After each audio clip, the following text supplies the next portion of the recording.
Beacons are the ultimate late game item in Minecraft, but to balance that, they are tricky to use, tricky to obtain, and tricky to master, and that's why today's ultimate guide is here to dispel a lot of common misconceptions about them with regards to range, activation, and everything else, and guide you on how you can make everything from a rainbow beacon to a mega beacon. Hello, I'm IGXToyCat, and this is the ultimate beacon guide, and let's start with the first and most important step. How do you actually get a beacon? You can craft a beacon using these items right here: 5 glass, 1 nether star, and 3 obsidian. It's a fairly expensive recipe, not least because you need this, one of the hardest items to get in Minecraft. I would argue if you're playing the Bedrock version of the game, it is the very hardest item in Minecraft because you're going to need to defeat the wither to do so. And fun fact, if we put our wither skeleton skulls on the ground here, we can actually see the bottom side texture, which is just blank for the wither skeleton, and so I had to put in my cactus here, and wow, you can see the bottom of a cactus is like a tree. But you can also see using these wither skeleton skulls that even if we give ourselves super strength, I've given myself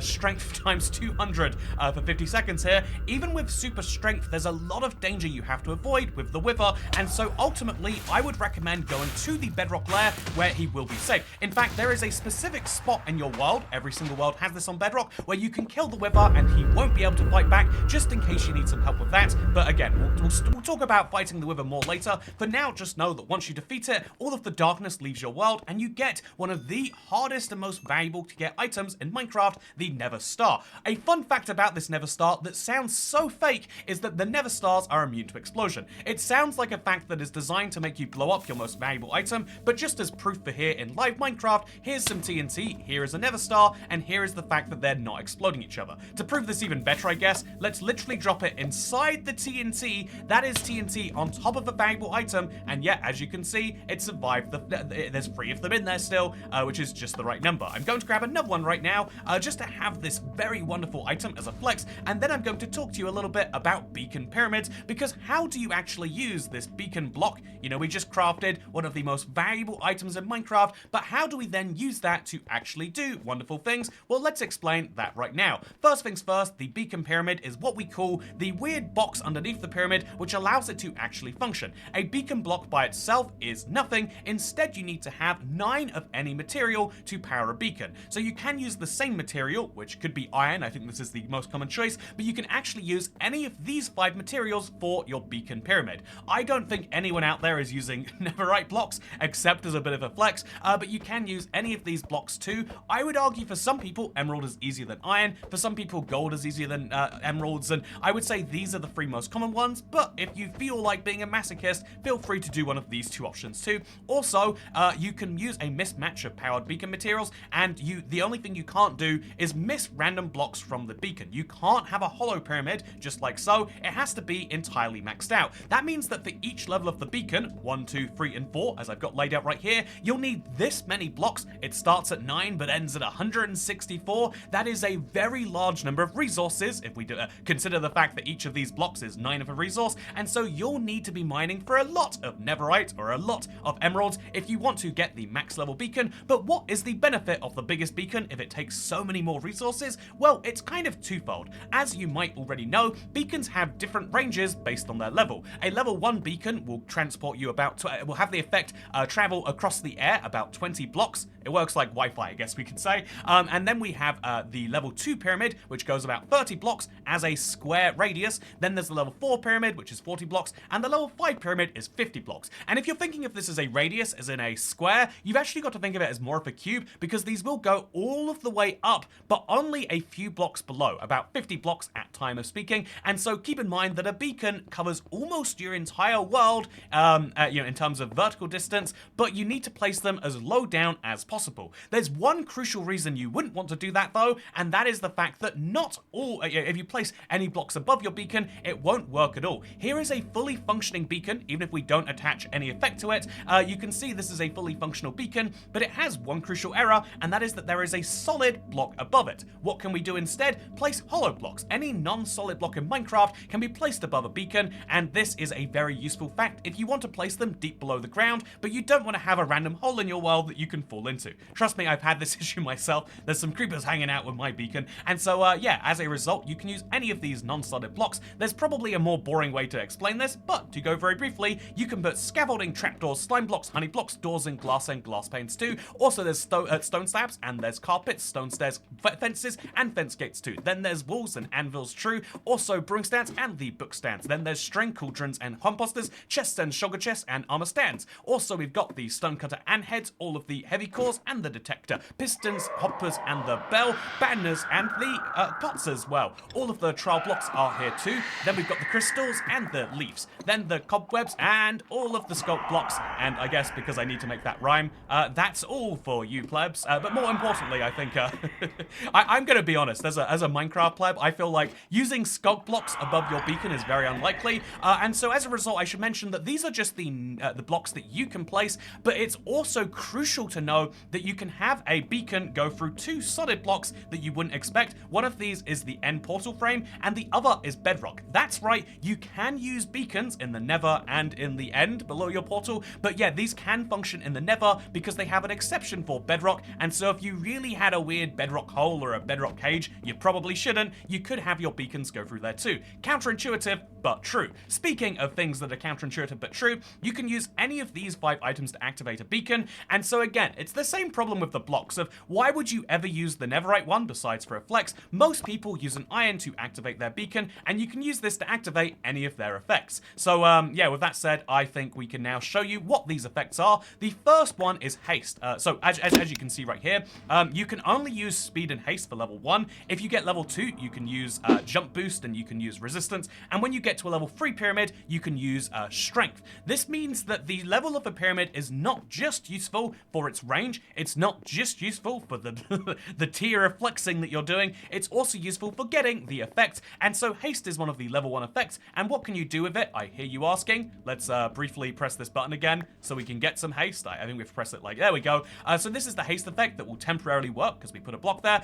This will allow us to mine about 10% faster. It can be very, very handy to use haste at the same time as a bunch of enchantments to instantly mine blocks, because anytime that mining a block takes less than a certain threshold, it will mine instantly, but your results may vary. So the second easy beacon effect that you can get is jump boost. This can be given by a potion too, but a beacon will give it permanently, which is the value, and you can use this to jump over 1.5 block gaps, and so all of your friends won't, well, I mean, if you're using a beacon, I guess your friends would be able to follow you, but all of your friends will be surprised when you jump over this block, and then they'll follow you there too. Then we've got resistance. Resistance is a damage reduction. It is 20% per level, and so this is a very, very handy effect to have, in my opinion. Then we've got the strength effect. This gives you a boost to your damage. The damage boost will vary based on the platform that you're playing, so just keep that in mind. And also keep in mind that strength is very, very cool for hurting mobs. Then we've got regeneration, which is the most powerful effect that you can get from a beacon. This is something which is only available at this secondary power level, so you could choose if you wanted to have strength and regeneration, just like so, or you could choose the secondary power to be a maxed out version of your first one. Every single effect has a level 2, and so this would be speed 2, this would be haste 2, jump boost 2, resistance 2, etc. And so you can take even less damage, you can deal even more damage, jump even higher, this is 2 blocks, mine even faster, this is the most popular for mining projects, or run even faster, which is very, very handy. And so a lot of you might be thinking at this point, but you have to pick one. Yeah, there is a fun bug on the Java edition where you can pick 2 effects at the same time if you want to, but on the Bedrock version, you do have to pick 1 effect per beacon, but that leaves open some room for the idea of having all of the beacons. So before we talk about mega beacons, which are very exciting, they have all of the fun things in there, let's talk about the other fun thing about beacons. If you only have 1 and you don't feel like beating the wither multiple times, you might enjoy the fact that you can actually color your beacon effect. So by default, a beacon is a white beam that goes up into the sky and is visible from up to 64 blocks away, but if you use a stained glass block or pane above it, you'll see see, the beacon will change its color when it interacts with the glass. This is basic refraction. You can see the old color just down here, and it works even with a stained glass pane, which I think is the much more aesthetic way to do it. I mean, again, just look at this and tell me that like it's not perfectly hidden and it doesn't just look like an evil red glow, but you can also use this with multiple blocks in a row to do something fun like this. This will combine the colors together and change as it goes through each of those blocks, making a rainbow effect, if you will. If you are playing the Bedrock version, there is no color blending. It just goes straight from red to orange to yellow to green, etc. And then you could, but if you wanted to, you could space these out. As you can see, this will then lead to 2 blocks of red, then 2 blocks of orange, 2 blocks of yellow, etc. And I think that is absolutely beautiful, if you ask me. So you can use this to make a color gradient, and here is our most fun version. I think years ago I showed off the rainbow beacon, and it was something that sparked a lot of people's imagination. What about the modern day Bedrock rainbow beacon, which has a sliding scale rainbow? It kind of is uglified by the fact that these are stained glass blocks, but remember, you can use stained glass panes, and no one will know why your rainbow looks like a rainbow, and no one will know why you have a rainbow. Are you supporting certain causes? Do you just really like Skittles? Or do you just like your weather to be a little bit varied? No one gets to know besides you, and you can use your beacons to do precisely that. This goes so high into the sky, huh? This is something which I think is beautiful, but there's one thing I think is even better,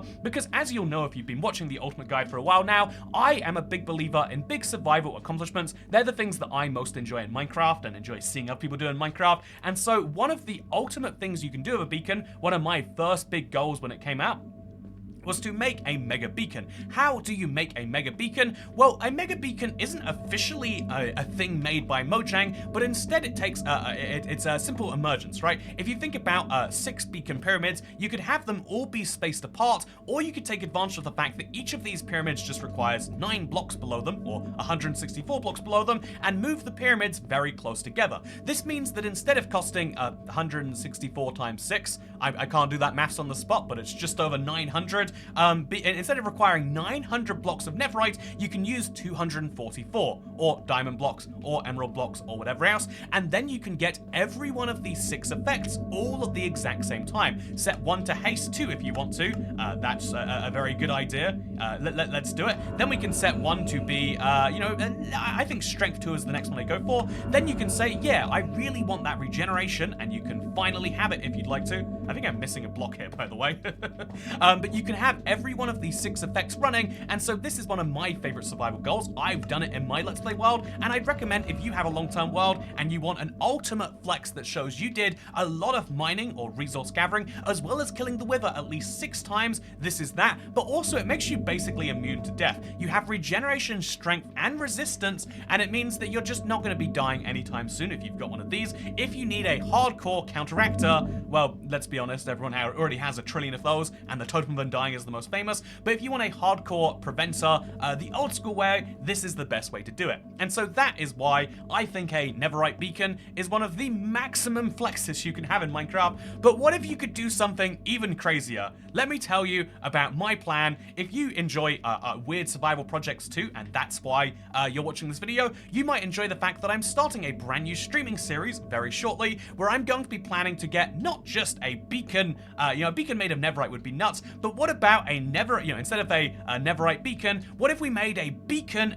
netherite? I'm going to be making a beacon made of beacons, and it's going to be the most insane fest of fighting the wither over and over and over again. It's going to require a lot of work, a lot of effort, and a lot of even netherite mining to get that solid netherite block, but I'm going to be doing precisely that, and you can join me over the next week for a few live streams starting very shortly. Check the link in the description for the first live stream for a countdown. Obviously, it might not be accurate at the time you're watching this, and if you enjoyed today's video, make sure to subscribe or check out the rest of the Ultimate Guide. As you can see, we're on episode 7, although we went up to episode 9 during this video, and if you want to see Ultimate Guides to other things you might care about, that is the way to do it. For now though, thank you very much for watching, and I hope you have a great day, because I'll see you in the next one. Okay?